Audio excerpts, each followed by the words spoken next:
If you want to build a high-performing team, then you've got to listen to this video because I'm going to talk to you about one principle that absolutely is the foundation for all teams that achieve greatness. And in fact, that principle is psychological safety. But before I get to there, let me go back in time, back to 1933, when they were going to build the Golden Gate Bridge in San Francisco. Not sure if you've ever driven across a bridge. It's a cool experience when you do.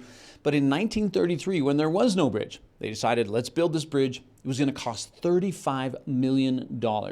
And back then, they could predict how many people were going to die on any given project because there was a ratio. For every $1 million we spend, one person is going to die. Right? So that was just what it was back then.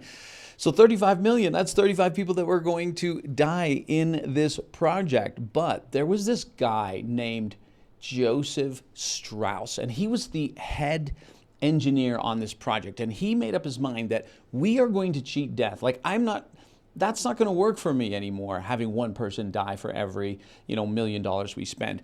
And so then what he said is, we need to build a safety net underneath the bridge. And in today's equivalent, he wanted to spend almost $3 million on this safety net. Of course, he's getting all this pressure from these people saying, you got to get this bridge done. Like, we've got to get this done on time. But he didn't cave. And he's like, we need this net. So they build this safety net. It was amazing. They build this safety net underneath the bridge as they're doing it. And here's the crazy thing that happened. 19 people ended up falling while they were working, and they landed in the net. Like, it saved that many people's lives.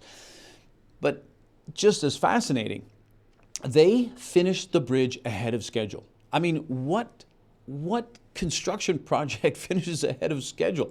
And so they finished ahead of schedule. Why is that? Because the people working on the bridge were able to be more productive because they didn't have to divert energy to make sure they were safe physically, and they could just focus on getting the job done. Now, what does all this have to do with psychological safety? Well, it's a very similar principle, because in psychological safety, what we're talking about feeling safe psychologically, right? So that's an example of the physical safety. Like, I don't want to die at work today. Well, almost as intense for us and more common is psychological fears. So for example, let's say you're at a conference and I'm at a conference and I'm speaking at the conference, and then I point to you in the crowd and I'm like, hey, you know what? Why don't you come up and talk for 15 minutes to the audience? For most people, that's going to create an intense fear. And you might think, why? You're not going to die. You're not going to die on stage. Or maybe you're like, no, I will die on stage. But no, you're not going to die on stage. But why the resistance? Because you're afraid to be judged. You're afraid to fail, especially so publicly, and our egos are involved. So there's a lot of different things there. On a psychological perspective, that's not a safe place, right? And so in that same way, you would be diverting so much of your mental resources to, I don't want to screw this up, I don't want to look stupid, and then you know what? You're actually not going to give a great presentation at all because you're not going to be present. So when it comes to the workplace, what we want to do with your team, what you want to do is you want to install that safety net underneath your team, just like Joseph Strauss did, not physically, but psychologically. Because when people understand and feel they're not in danger on a psychological level, then that energy to protect themselves now goes forward to the project, right? This is where people become more productive. They work better together. There's more synergy on a team, and amazing things happen. Now, here's the thing, psychological safety. It sounds really ethereal, doesn't it? It sounds really subjective, but how do you do that, right? How do we build psychological safety? Well, the key here is to make sure that you're going to do it in stages.